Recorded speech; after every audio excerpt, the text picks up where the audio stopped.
Hi everyone, in front of me I've got Galaxy Z Fold 8 Ultra, and let me share with you how to allow unknown sources on this device.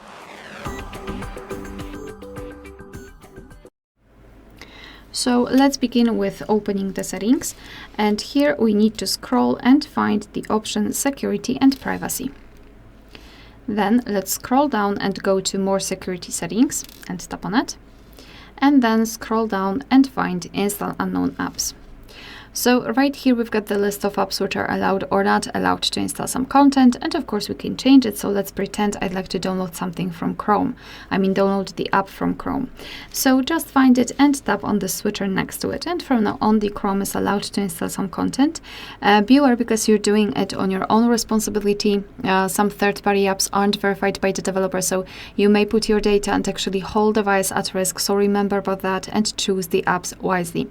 Of course, you can always remove previously granted permissions just by tapping on the switcher, or if you've got more apps activated, you can just tap on Deny All and it will automatically turn it off.